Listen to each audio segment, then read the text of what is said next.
I'm standing in the corner of my cousin's wedding reception, wearing my dress blues, while my entire extended family whispers about how I couldn't even find a date. The crystal glasses shimmer under the ballroom lights. The laughter flows over champagne toasts. And for the past hour, I've been the punchline of every joke, until 3 black SUVs pull up outside and everything changes. Before we jump back in, tell us where you're tuning in from, and if this story touches you, make sure you're subscribed, because tomorrow, I've saved something extra special for you. The Palazzo Veneto ballroom was exactly what I expected from the Martinez family. All marble columns, crystal chandeliers, and the kind of opulence that screamed, "Look how successful we are." The venue cost more than most people's annual salaries, and everyone knew it. That was the point. My cousin Isabella's wedding wasn't just a celebration, it was a performance. A carefully orchestrated display of wealth and social status designed to remind everyone exactly where they ranked in the family hierarchy. And I, Lieutenant Sarah Mitchell of the United States Air Force, wearing my dress blues in a sea of designer gowns and custom suits, clearly ranked somewhere near the bottom. I stood near the dessert table, my military posture automatic after years of training, watching my relatives celebrate Isabella's marriage to Brandon Clark, whose family owned Clark Technologies, a defense contracting company that held contracts worth hundreds of millions. The irony wasn't lost on me that his family's fortune came from the very military they seemed to view with polite disdain. "Look at poor Sarah," I heard my Aunt Carmen whisper to her circle of perfectly coiffed friends, their voices carrying just enough to ensure I could hear. 25 and still playing soldier. Couldn't even bring a boyfriend to the wedding. The snickers that followed were soft but deliberate, crafted to wound without appearing overtly cruel. These women had perfected the art of social assassination. Death by 1,000 tiny cuts, each one deniable, each one delivered with a smile.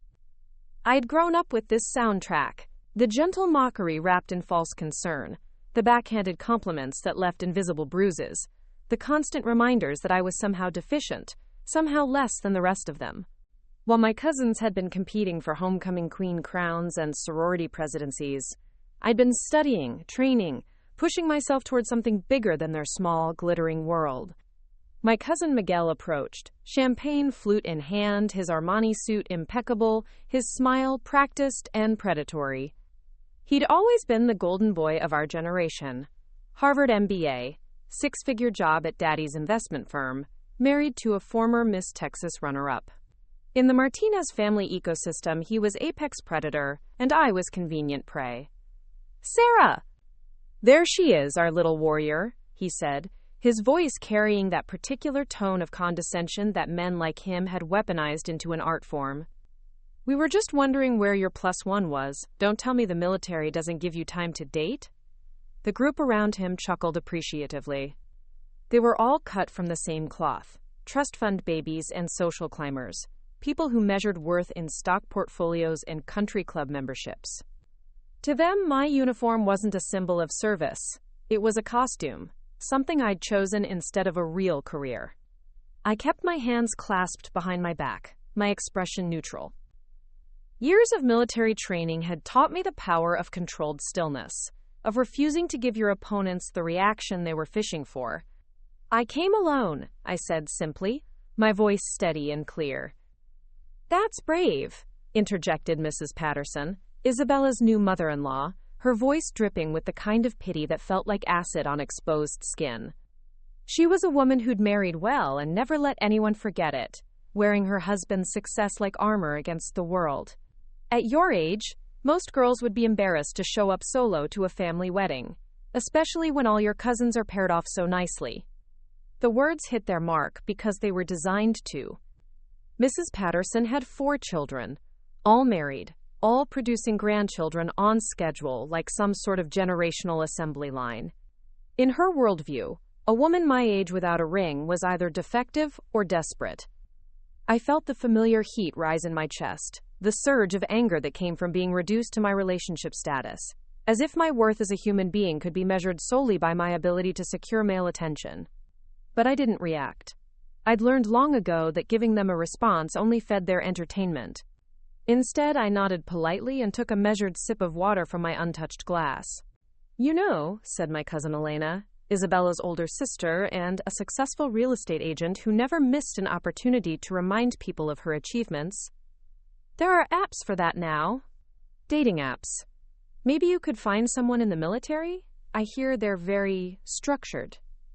The way she said structured made it sound like a personality disorder. More laughter rippled through the group, and I noticed how it spread outward from our little circle, drawing attention from nearby tables. Other family members were starting to tune into the conversation, sensing blood in the water. Maybe next time you can rent a date, Miguel continued, clearly pleased with his audience's reaction and emboldened by their approval. I'm sure there are services for that sort of thing, though I suppose on a military salary that might be outside the budget. The circle erupted in scandalized gasps and delighted laughter. Even Isabella, radiant in her custom Vera Wang gown that cost more than I made in 6 months, covered her mouth to hide her smile.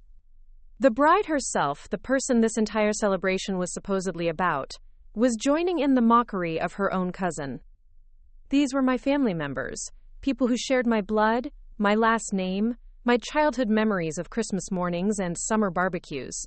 People who had watched me grow up, who had been there for my high school graduation, who had received the announcement when I graduated from the Air Force Academy, and they were treating me like I was their personal entertainment, a cautionary tale dressed in military blues.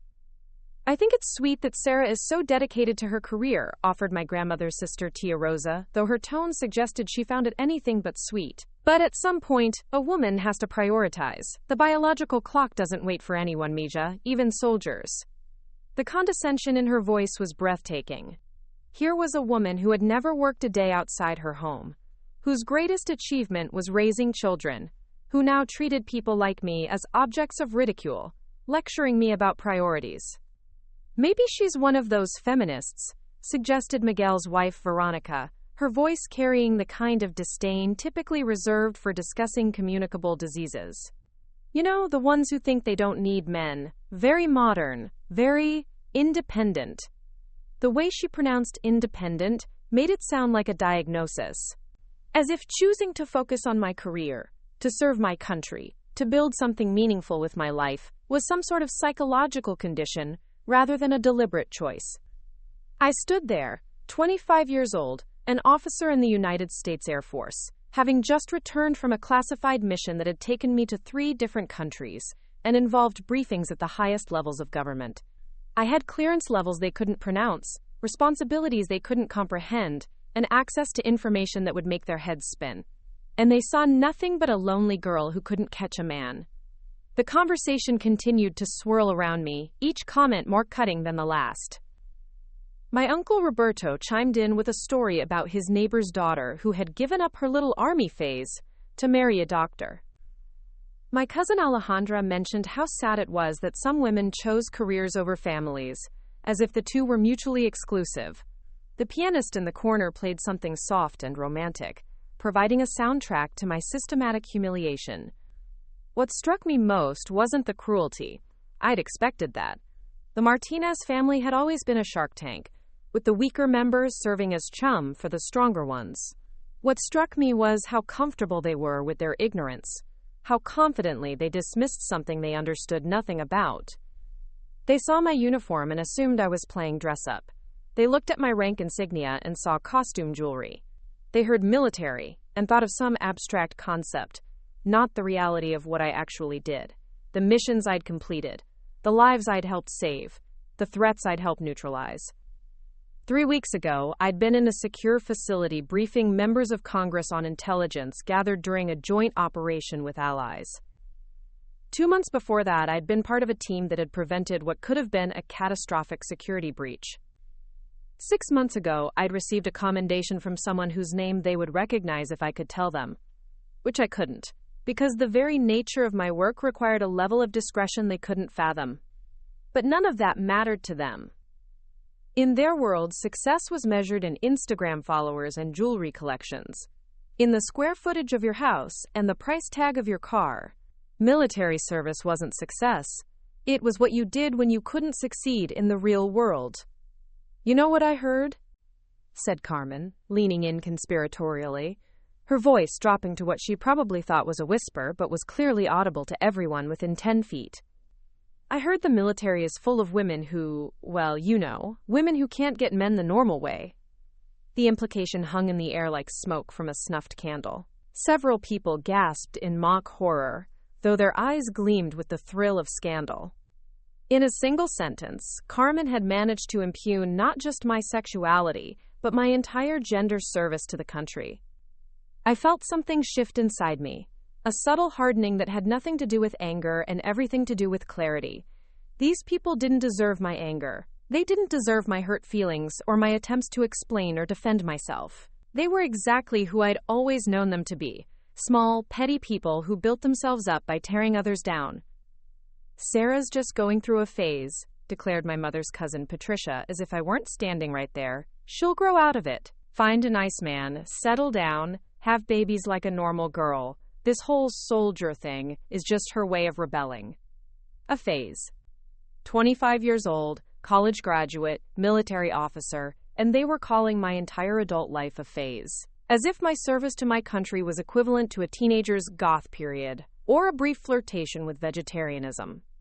The worst part wasn't even what they were saying. The worst part was how the other guests were reacting, some with uncomfortable laughter, some with sympathetic looks, but all of them spectators to my humiliation. No one stepped in to change the subject. No one defended me. No one suggested that maybe, just maybe, there was more to the story than what they could see on the surface. I glanced around the ballroom, taking in the opulent details that were supposed to impress.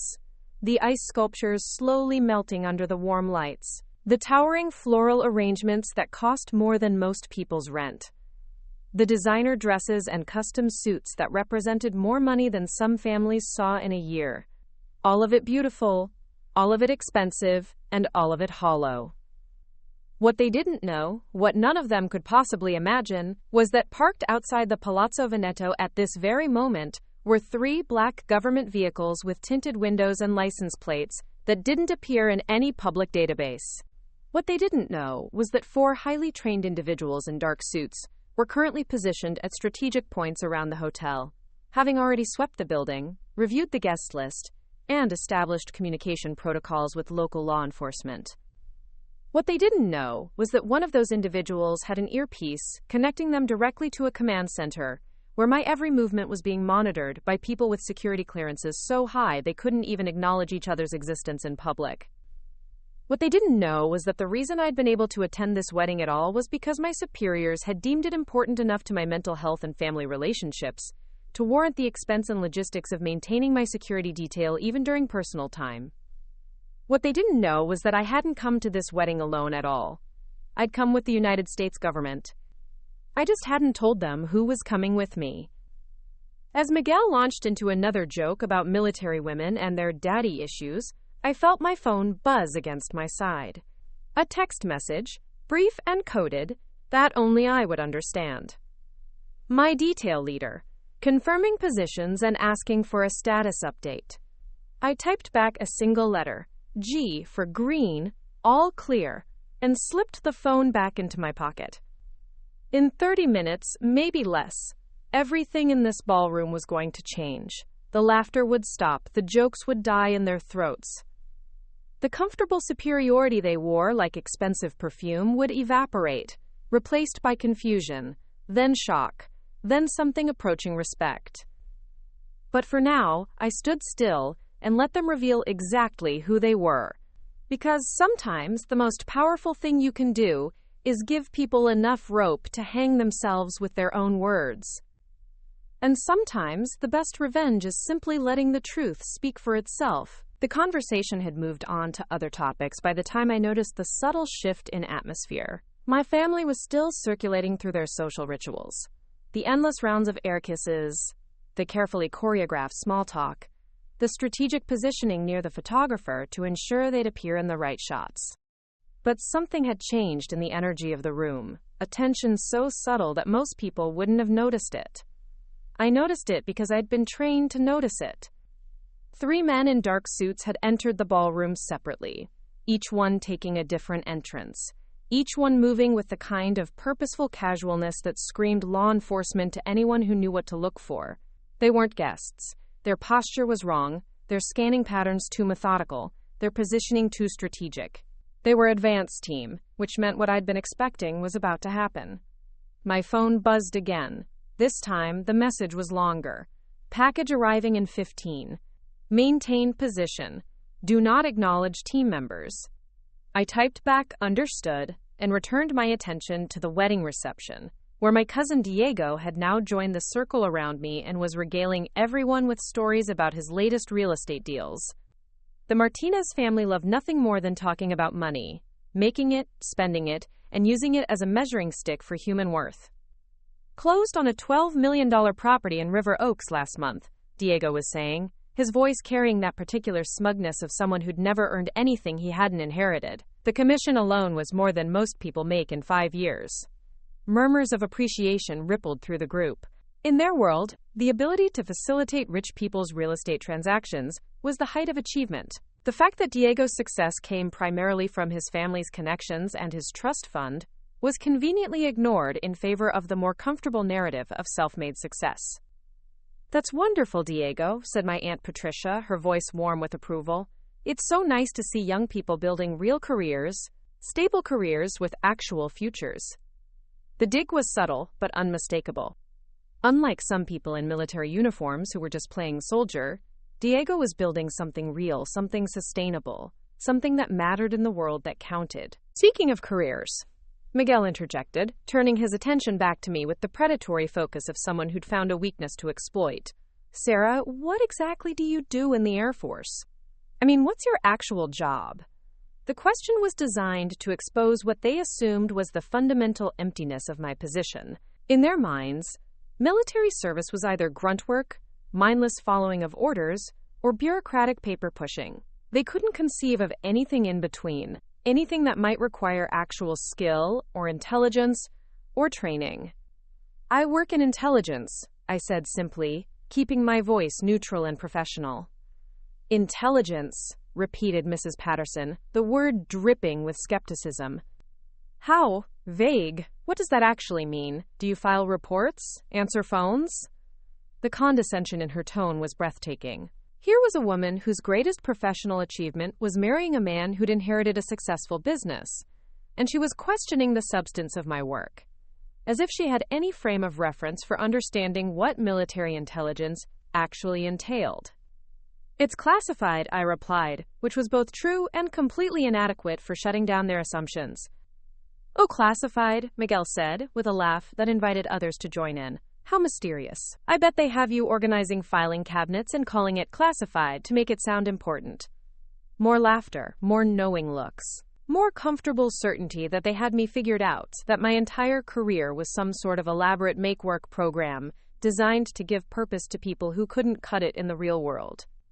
What they didn't understand, what they couldn't understand, was that 3 months ago I'd been part of a joint operation that had prevented a coordinated cyber attack on critical infrastructure.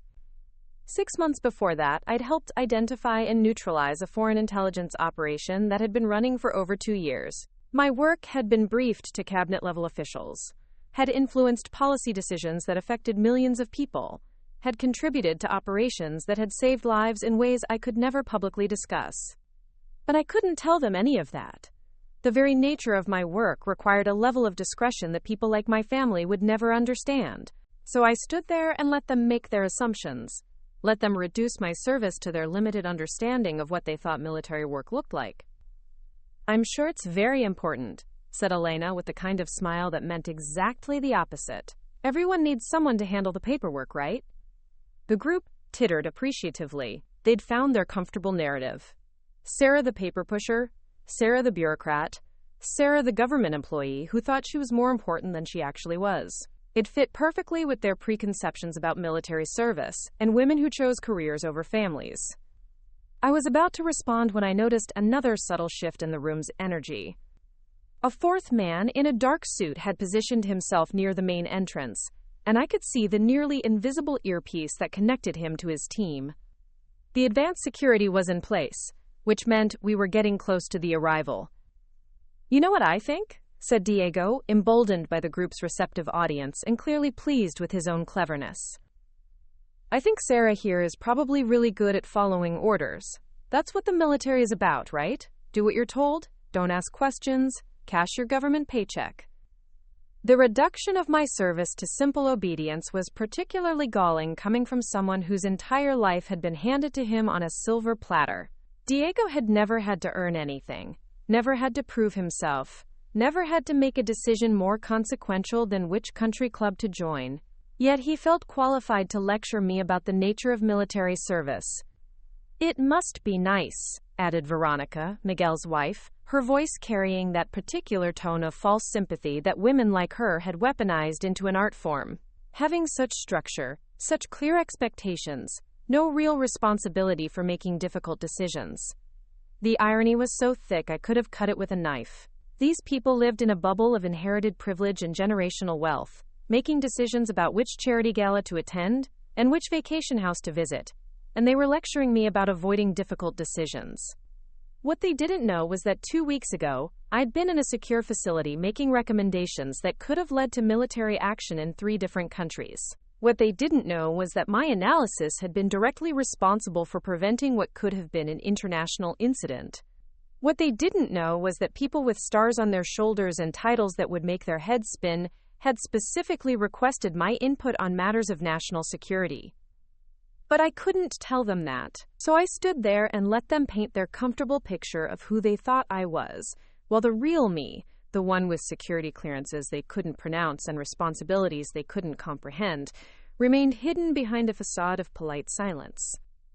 The thing about the military, pontificated my Uncle Roberto, who had never served a day in his life but somehow felt qualified to speak as an expert, is that it's really just a jobs program for people who can't make it in the private sector. It's government welfare with uniforms. The statement was so breathtakingly ignorant, so completely divorced from reality that for a moment I was genuinely speechless. Here was a man whose entire fortune came from a business his father had built, who had never created anything or earned anything or contributed anything meaningful to society, reducing the service of millions of Americans to a welfare program. I felt my phone buzz again. Package arriving in 5. Prepare for contact. 5 minutes. In 5 minutes, everything in this ballroom was going to change. The comfortable certainties they'd built around their assumptions about me were going to crumble. The narrative they'd constructed about my place in the world was going to be revealed as the ignorant fiction it had always been. You know what I heard?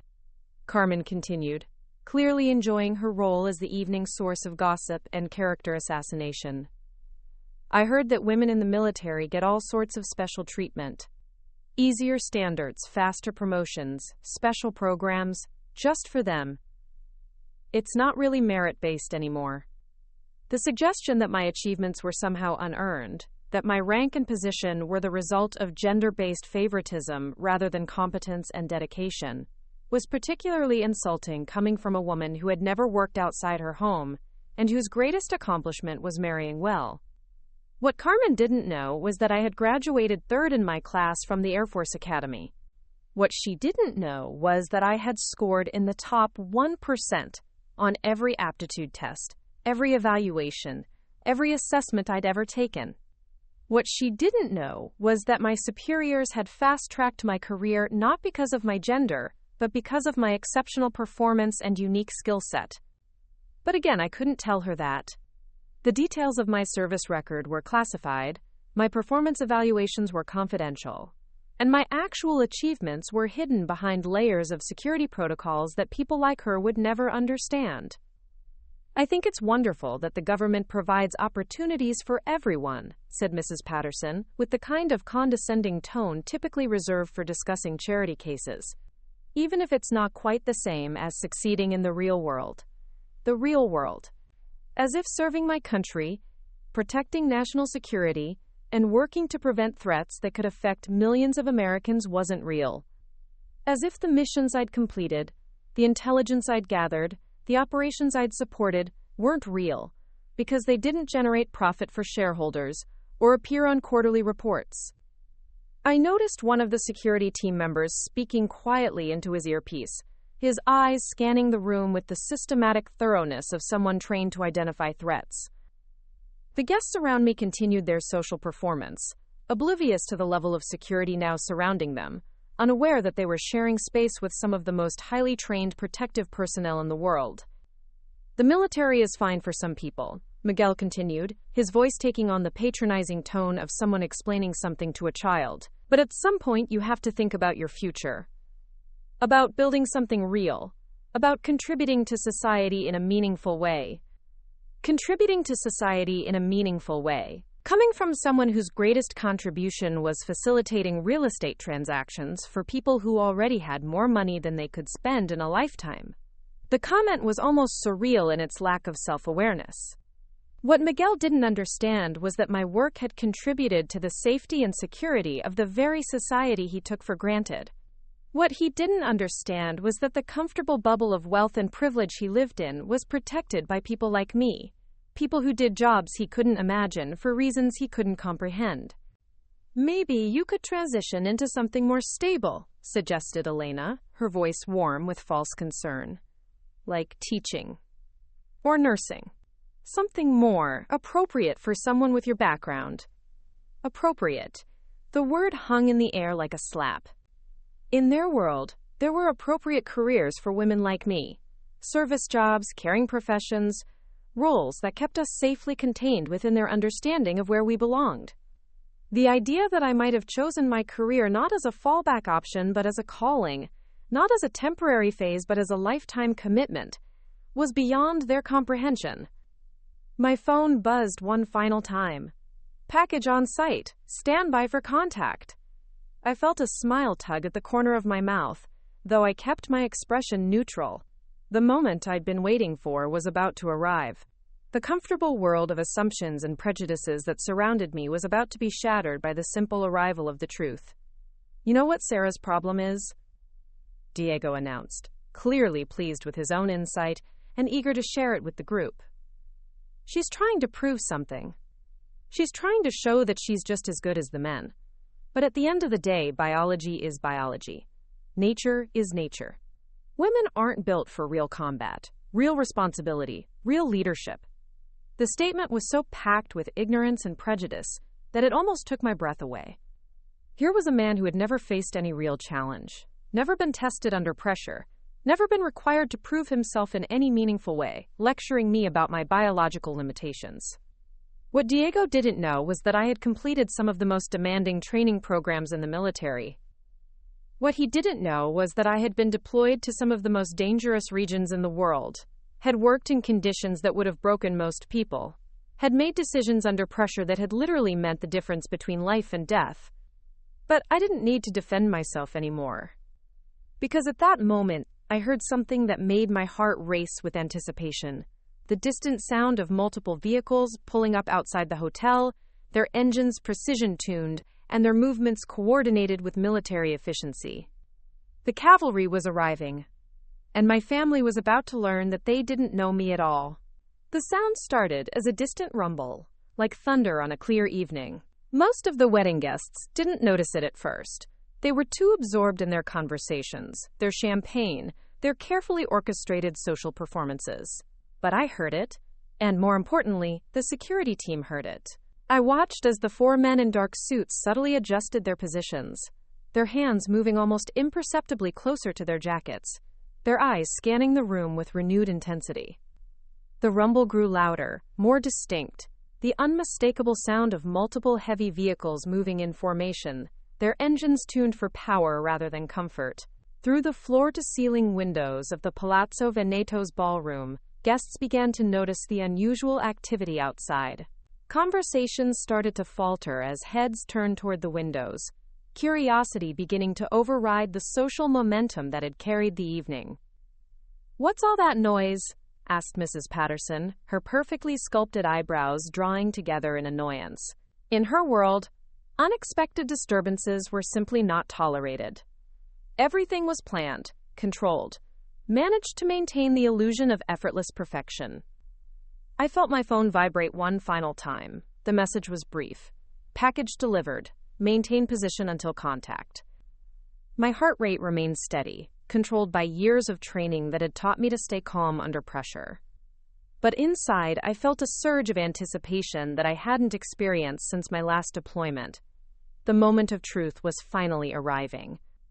The first black SUV pulled into view through the main windows, its windows tinted so dark they seemed to absorb light rather than reflect it. The vehicle moved with purpose, positioning itself directly in front of the hotel's main entrance, with the precision of a military operation. Before it had even come to a complete stop, the second SUV appeared, taking position behind the first.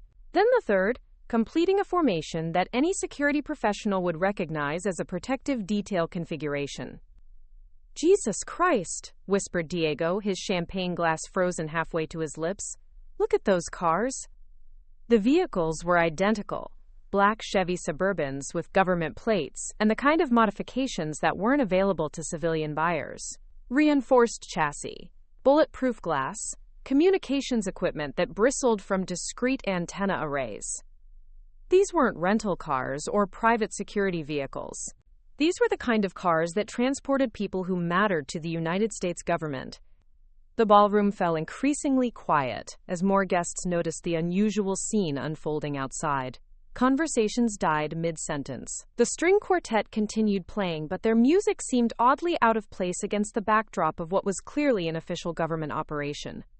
The doors of the lead SUV opened simultaneously, and 4 figures emerged. They moved with the synchronized precision of a ballet, each one taking a predetermined position around the vehicle. 2 men, 2 women, all wearing identical dark suits and the kind of sunglasses that were designed to conceal rather than protect. Their movements were economical, professional, and absolutely unmistakable to anyone who had ever seen executive protection in action. But it was the 5th figure who emerged from the middle vehicle that caused the real stir. Tall, distinguished, wearing a uniform that even civilians could recognize as belonging to someone of significant rank. The man moved with the bearing of someone accustomed to command, someone whose presence automatically commanded respect and attention. "Is that a general?" asked Carmen, her voice carrying a note of confusion that would have been amusing under different circumstances. "Why would a general be here?" I felt all eyes in the room turning toward the windows, and by extension, toward me. The security team inside the ballroom was now moving more openly, no longer concerned with maintaining their cover. Their job was about to become much more public. One of the team members, a woman with blonde hair pulled back in a severe bun, approached our group with the kind of confident stride that brooked no argument. She flashed a badge so quickly that most people wouldn't have been able to read it, but the gesture was unmistakable. Federal law enforcement. "Lieutenant Mitchell," she said, her voice carrying clearly across the suddenly silent section of the ballroom. "We're ready for you, ma'am." The effect was instantaneous and electric. Every conversation in our immediate vicinity stopped dead. Every face turned toward me with expressions ranging from confusion to shock to something approaching recognition. The casual dismissal that had characterized their treatment of me all evening evaporated like morning mist. "Lieutenant Mitchell?" repeated Miguel, his voice climbing an octave in disbelief. "Sarah, what the hell is going on?" Quote, I straightened to my full height, feeling the familiar comfort of military bearing settle around me like armor. For the first time all evening, I allowed myself a small smile. Not cruel, not vindictive, but quietly satisfied. "It's actually Lieutenant Colonel Mitchell," I said, my voice carrying the kind of quiet authority that comes from years of briefing rooms and command decisions. "And I'm afraid I need to step outside for a moment." The correction hit the group like a physical blow. Lieutenant Colonel. Not the junior officer they had assumed, not the paper-pushing bureaucrat they had dismissed, but a field-grade officer with significant responsibility and authority. "Lieutenant Colonel?" whispered Elena, her face going pale beneath her carefully applied makeup. "But you're only 25, that's impossible." "It's possible when you graduate at the top of your class from the Air Force Academy, serve with distinction in multiple deployments, and demonstrate exceptional performance in highly classified operations," I replied calmly, "though I understand why you might find it difficult to believe." The security agent was still waiting patiently, but I could see in her posture that she was prepared to move quickly if necessary. Outside, the uniformed figure was approaching the hotel entrance, flanked by his protective detail. The precision of the operation was becoming impossible to ignore. Sarah, said my Aunt Patricia, her voice weak with confusion, what's happening? Who are these people? I looked around the circle of family members who had spent the evening reducing me to a caricature of their own prejudices and assumptions. Their faces reflected a range of emotions: shock, confusion, the dawning realization that they had fundamentally misunderstood something important. These people, I said quietly, are my security detail. They accompany me whenever I travel, because my work involves a level of classified information that requires constant protection. The gentleman walking toward the hotel is General Morrison, my commanding officer, who needs to brief me on a situation that can't wait until Monday morning. The words fell into a silence so complete that the string quartet's soft music seemed to echo through the ballroom.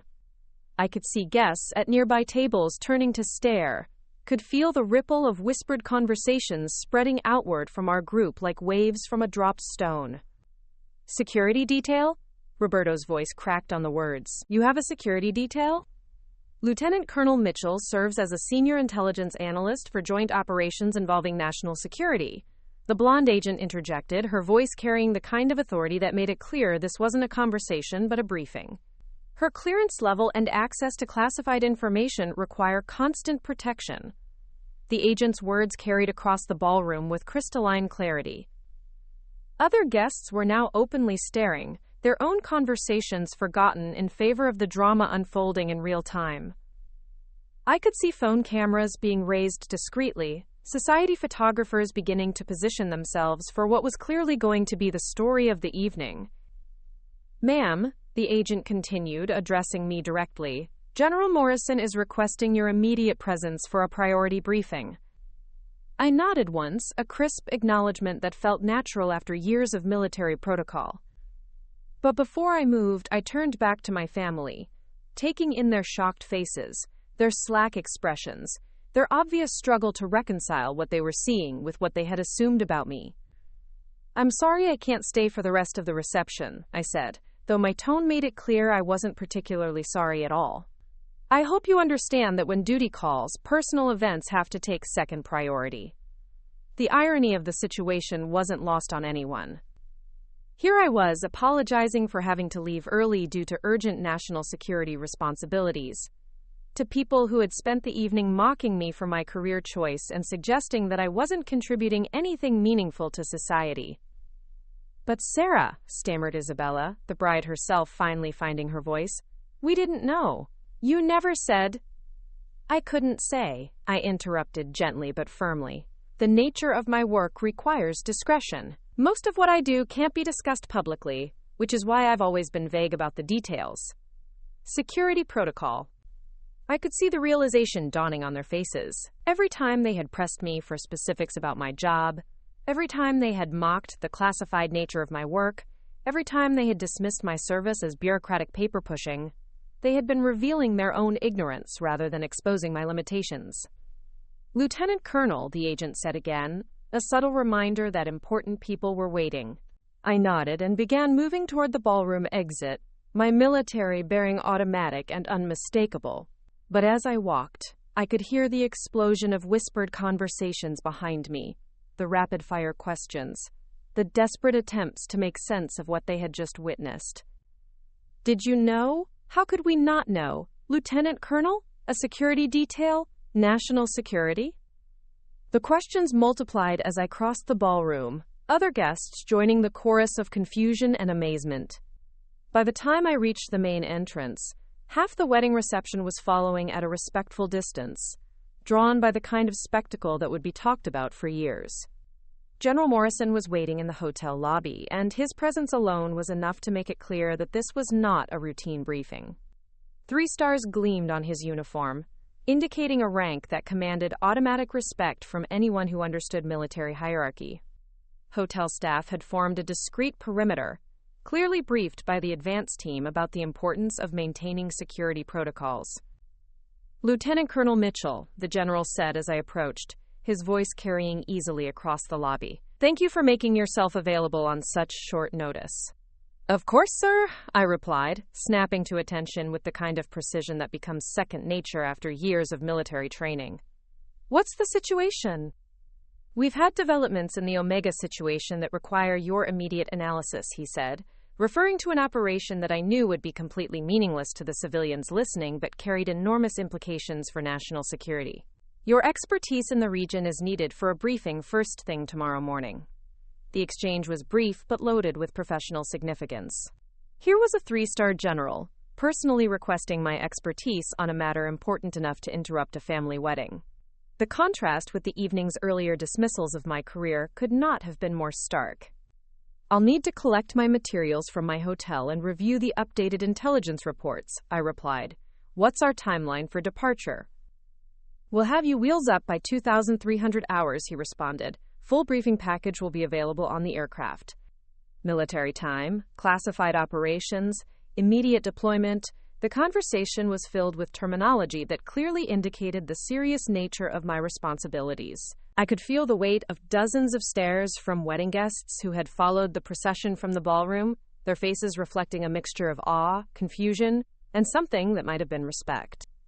Lieutenant Colonel, said General Morrison, his voice dropping slightly but still audible to nearby listeners, I understand this interrupts your personal time, but the Secretary specifically requested your involvement. The Secretary. While he didn't specify which secretary, anyone with basic knowledge of government operations would understand that this referred to a cabinet-level official, someone whose requests carried the weight of presidential authority. Understood, sir, I replied. My personal time is secondary to operational requirements. It was exactly the kind of exchange that demonstrated the level of responsibility and trust that my position required. Here I was, being personally requested by senior government officials for my expertise on matters of national importance, while my family had spent the evening suggesting that I file paperwork and answer phones. The general nodded once, a gesture of professional respect between colleagues. Your dedication to service continues to be exemplary, Lieutenant Colonel. Your country is fortunate to have officers of your caliber. The commendation was delivered in a voice that carried across the lobby, ensuring that everyone present understood not just my rank and position, but the esteem in which I was held by senior military leadership. It was a public recognition of my service that no amount of family mockery could diminish. Thank you, sir, I replied. It's an honor to serve. As I turned to leave with the security detail, I caught sight of my family standing in a cluster near the ballroom entrance. Their faces reflected a range of emotions: shock, embarrassment, the dawning realization that they had spent the evening publicly humiliating someone whose actual position and responsibilities far exceeded their understanding. Miguel's mouth was hanging open slightly, his earlier confidence replaced by obvious confusion. Carmen had gone pale, her hand pressed to her throat as if she couldn't quite catch her breath. Diego was staring at the general's uniform with the kind of recognition that comes from finally understanding the magnitude of what you've missed. But it was my mother's face that I focused on as I passed. She stood slightly apart from the others, her expression unreadable, but her posture conveying something that might have been regret. For the first time all evening, she looked at me, really looked at me, without the filter of disappointment or dismissal that had characterized our relationship for years. Sarah, she said quietly as I approached, her voice barely audible above the activity in the lobby. I paused, meeting her eyes with the same steady gaze I used in briefing rooms when dealing with officials who needed to understand the seriousness of a situation. Lieutenant Colonel Mitchell, I corrected gently but firmly, and I'm afraid I have to go, Mom. Duty calls. The correction wasn't cruel, but it was necessary. For too long they had been allowed to diminish my achievements, to reduce my service to their limited understanding of what they thought military work looked like. The time for allowing that comfortable ignorance had passed. As I walked toward the exit, flanked by my security detail, and followed at a respectful distance by a 3-star general, I could hear the explosion of conversation behind me. Guests who had witnessed the evening's events were already pulling out phones, sharing the story of the wedding, where the family outcast had turned out to be a senior military officer with a security detail and direct access to the highest levels of government. The black SUVs were waiting outside, engines running, their drivers alert and professional. As I approached the lead vehicle, the agent who had first addressed me opened the rear door with the kind of deference typically reserved for very important people. Ma'am, she said simply. I paused for a moment on the threshold, looking back at the elegant hotel where my family was still trying to process what they had just witnessed. Through the windows, I could see the wedding reception continuing, but the energy had fundamentally changed. The comfortable assumptions that had governed the evening had been shattered, replaced by questions and realizations that would take much longer to process. My phone buzzed with the first of what I knew would be many text messages. Miguel, Sarah, we need to talk. I had no idea. Carmen, why didn't you tell us? We never would have. Elena, I'm so sorry. I didn't understand. I turned off the phone without reading the rest. The time for explanations and apologies would come later, if at all. Right now, I had more important responsibilities than managing my family's emotional reactions to learning who I actually was. As the SUV pulled away from the hotel, I caught one last glimpse of the ballroom through the tinted windows. The wedding reception was still in progress, but I knew it would be remembered less for the celebration of Isabella and Brandon's marriage than for the moment when the family's assumptions about their unsuccessful relative were revealed to be completely wrong. I had come to the wedding alone, just as they had mocked, but I was leaving with the full weight of the United States government's recognition of my value, my service, and my importance to national security. I was leaving with the knowledge that while my family saw failure, my country saw excellence. While they saw disappointment, my superiors saw exceptional performance.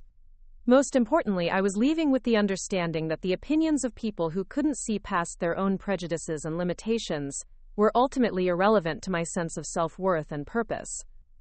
The SUV accelerated smoothly onto the highway, flanked by its escort vehicles, carrying me toward an aircraft that would take me to another classified briefing, another important mission, another opportunity to serve something larger than myself.